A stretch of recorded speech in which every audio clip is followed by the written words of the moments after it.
आज का ये वीडियो अनमोल इतिहास के दर्शकों के लिए बहुत ही प्रभावशाली विषय है। ये बुद्ध सीरीज का एक बहुत ही महत्वपूर्ण हिस्सा बनेगा। संघ के भीतर ये 18 संप्रदाय और उनके मतभेद ये दिखाते हैं कि कैसे एक महान विचार समय के साथ बदलता है। क्या आप जानते हैं कि बुद्ध के जाने के मात्र 100 साल बाद ही उनका अखंड संघ टुकड़ों में बंटना शुरू हो गया था। आज हम सिर्फ हीनयान और महायान को जानते हैं, लेकिन इतिहास के पन्नों में 18 ऐसे संप्रदाय दबे हुए हैं जिन्होंने बौद्ध धर्म की दिशा बदल दी। आखिर क्यों बुद्ध के सबसे प्रिय भिक्षु ही आपस में भिड़ गए? आज अनमोल इतिहास पर हम उसी कड़वे सच से पर्दा उठाएंगे जिसे कि अक्सर छुपाया जाता है। कैसे कुछ भिक्षु नियमों में ढील चाहते थे और महाकश्यप जैसे बुजुर्ग भिक्षु कठोरता के पक्ष में थे। क्या नियमों में बदलाव प्रगति थी या विनाश की शुरुआत? वैशाली का विवाद, वो 10 नियम जिन्होंने संघ को तोड़ दिया। आज यहाँ हम उन्हीं 10 नियमों के बारे में विस्तार से जानेंगे। पहला नियम था नमक का संचय।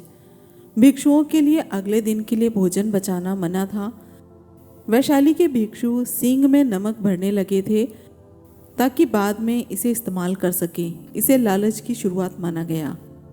दूसरा नियम था 2 अंगुल की ढील।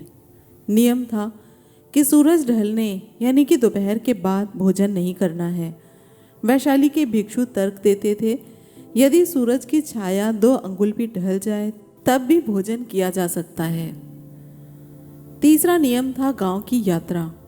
एक बार भोजन करने के बाद दोबारा किसी दूसरे गांव जाकर भोजन करना वर्जित था, लेकिन वे इसे जायज ठहराने लगे थे। अगला नियम था मठों की स्वतंत्रता। एक ही क्षेत्र में अलग अलग जगहों पर उपोषद यानी कि सभा करना, नियम के अनुसार एक सीमा यानी कि बाउंड्री के भीतर सभी भिक्षुओं को एक साथ सभा करनी चाहिए थी। यानी कि एक ही क्षेत्र में अलग अलग जगहों पर उपोषद करना, नियम के अनुसार एक सीमा के भीतर सभी भिक्षुओं को एक साथ सभा करनी चाहिए थी। अगला था अपूर्ण सभा का निर्णय। संघ के कुछ सदस्यों की अनुपस्थिति में ही निर्णय ले लेना और बाद में उनसे अनुमति मांगना, ये संघ की एकता के खिलाफ था। अगला नियम था परंपरा का तर्क। ये कहना कि चूंकि हमारे गुरु या पूर्वज ऐसा करते थे इसलिए ये सही है, भले ही वह बुद्ध के मूल विनय यानी कि नियमों के खिलाफ हो। अगला था मट्ठा और दूध। दोपहर के भोजन के बाद दूध या मट्ठा पीना जो उस समय के नियमों के अनुसार मना था। अगला था ताड़ी या नशा। बिना खमीर वाली ताड़ी पीना इसी दवा के नाम पर जायज ठहराया जाने लगा था। अगला था आसन के नियम। बिना किनारों या बिना माप के बैठने के गद्दे का उपयोग करना जो विलासिता का प्रतीक माना गया। अगला था सोना और चांदी। सबसे बड़ा विवाद भिक्षुओं द्वारा सीधे तौर पर सोना, चांदी या सिक्के दान में स्वीकार करना। यही वो 10 बिंदु थे जिन्होंने बुद्ध के अखंड संघ के 2 फाड़ कर दिए। स्थविर थे जिन्होंने इन बदलावों को मानने से इनकार किया, और महासांघिक जिन्होंने इन नियमों में ढील दी और आगे चलकर 18 संप्रदायों की नींव रखी। सोचिए, जो धर्म त्याग और अपरिग्रह पर खड़ा था, क्या उसमें सोना, चांदी ये सब लेना जायज था? यहीं से यश नाम के एक बुजुर्ग भिक्षु ने विद्रोह का बिगुल फूंका और शुरू हुई द्वितीय बौद्ध संगीति। थेरवादी भिक्षु जो कि परंपरावादी थे, उनका कहना था, अगर आज हमने नमक और सोने के लिए नियमों को बदला तो कल बुद्ध का मार्ग सिर्फ एक ढोंग बनकर रह जाएगा। धर्म अनुशासन से चलता है, सुविधा से नहीं। यहीं पर महासांघिक भिक्षु जो कि परिवर्तनवादी थे, उनका कहना था, समय बदल रहा है, हम बुद्ध के शब्दों के गुलाम नहीं, उनके संदेश के वाहक हैं। अगर संघ को जीवित रखना है तो उसे कठोरता छोड़कर आम जनता और बदलती परिस्थितियों के साथ ढलना होगा। इस बहस का नतीजा ये हुआ कि संघ हमेशा के लिए टूट गया। नियमों को ना बदलने वाले स्थविर यानी कि थेरवादी कहलाए, और बदलाव चाहने वाले महासांघिक। और यही महासांघिक गुट आगे चलकर 18 अलग अलग शाखाओं में बंट गया, जिनमें से कुछ ने तो आत्मा जैसे सिद्धांतों को भी जगह दी, जिसे बुद्ध ने कभी स्वीकार नहीं किया था। संघ तो टूट चुका था, लेकिन असली जंग अब शुरू हुई थी, सिद्धांतों की जंग। 18 संप्रदायों में से 3 ऐसे थे जिन्होंने इतिहास की दिशा ही बदल दी। पहला था महासांघिक, जिन्होंने कहा बुद्ध इंसान नहीं अलौकिक थे। यानी कि महासांघिकों ने एक क्रांतिकारी बात कही। उन्होंने कहा कि बुद्ध हमारे और आपके जैसे साधारण इंसान नहीं थे, वो तो लोकोत्तर यानी कि इस दुनिया से परे थे। उनका जन्म, उनका भोजन, यहाँ तक कि उनका शरीर भी केवल एक माया थी। उनके अनुसार असली बुद्ध हमेशा तुषित स्वर्ग में रहते हैं और पृथ्वी पर सिर्फ अपना प्रतिबिंब भेजते हैं। क्या सच में बुद्ध एक भगवान थे या फिर एक शिक्षक? कमेंट में आप ज़रूर बताएं। चलिए आगे बढ़ते हैं। दूसरे थे सर्वास्तिवाद, जो कहते थे अतीत भी सच है और भविष्य भी। यानी कि दूसरा बड़ा गुट था सर्वास्तिवाद का। इनका नाम बना सर्व प्लस अस्ति से, जिसका मतलब है सब कुछ अस्तित्व में है।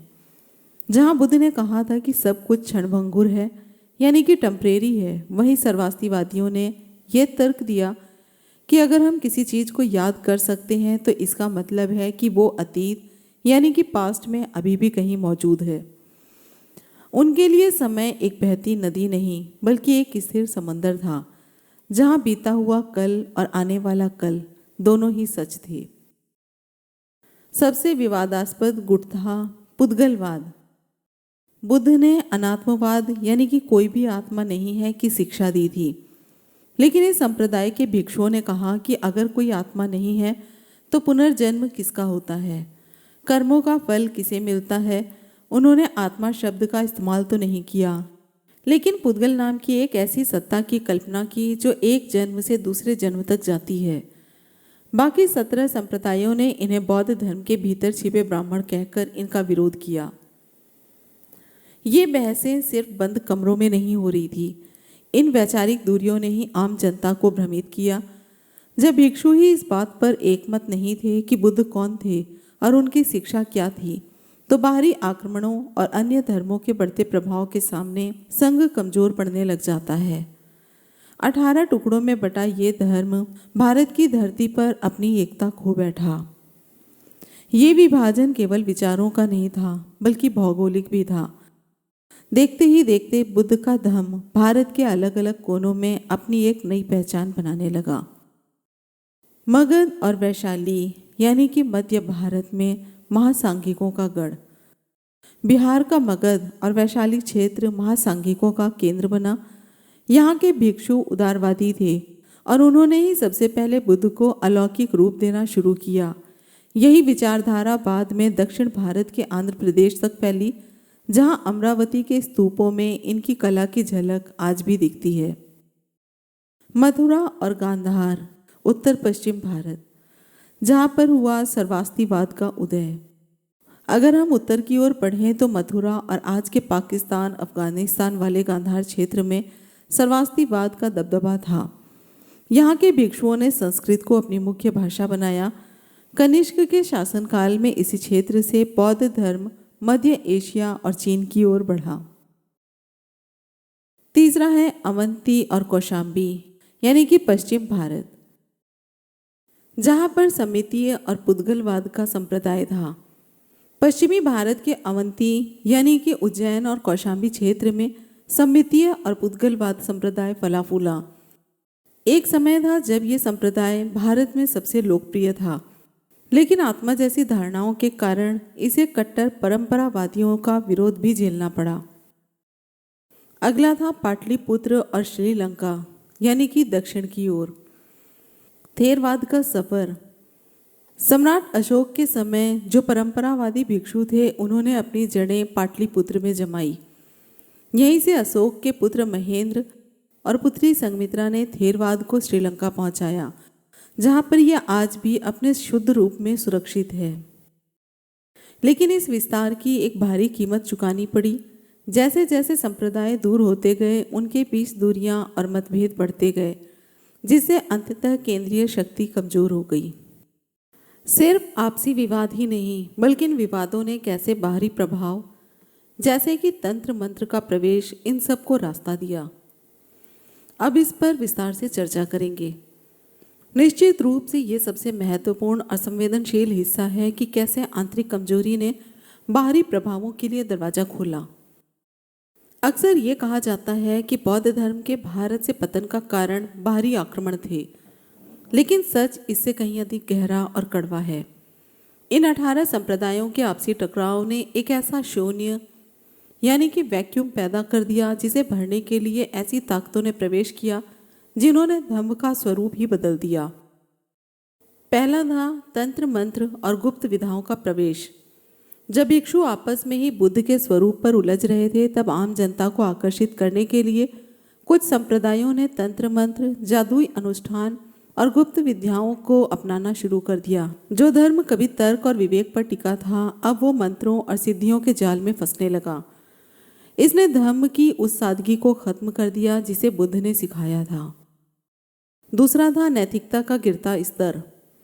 याद करिए वैशाली के वो 10 नियम। सोना चांदी लेने और विलासिता की शुरुआत ने मठों को भ्रष्टाचार का केंद्र बना दिया। अब मठ केवल साधना के स्थान नहीं, बल्कि बड़ी बड़ी संपत्तियों के मालिक बन गए थे। जब भिक्षुओं का जीवन आम जनता जैसा ही विलासी हो गया, तो जनता का उनसे विश्वास उठने लगा। तीसरा था अन्य धर्मों के साथ घालमेल। इन 18 संप्रदायों के वैचारिक मतभेदों ने अन्य धर्मों के विद्वानों को बहस का मौका दिया। तर्क के युद्ध में कमजोर पड़ने पर कई संप्रदायों ने बाहरी परंपराओं और देवताओं को अपने भीतर समाहित करना शुरू कर दिया। नतीजा ये हुआ कि कुछ सदियों बाद आम इंसान ये फर्क नहीं कर पा रहा था कि बुद्ध का मार्ग बाकी रास्तों से कैसे अलग है। चौथा है जनता से बढ़ती दूरी। जैसे जैसे संप्रदाय जटिल सिद्धांतों जैसे पुगलवाद और सर्वास्तिवाद में उलझते गए, वे आम जनता की भाषा और उनकी समस्याओं से दूर होते गए। धर्म अब जन आंदोलन नहीं, बल्कि विद्वानों की बहस बनकर रह गया था। जब बख्तियार खिलजी जैसे आक्रमणकारी आए, तो मठों की रक्षा के लिए कोई जन समर्थन नहीं खड़ा हो सका। बुद्ध ने कहा था, दीपक की तरह जलो, लेकिन उनके अनुयायी आपस में ही टकरा कर उस दीपक की लौ को बुझाने लगे। 18 संप्रदायों का यह बिखराव इतिहास का वो सबक है जो हमें बताता है कि आंतरिक फूट हमेशा बाहरी विनाश की नींव रखती है।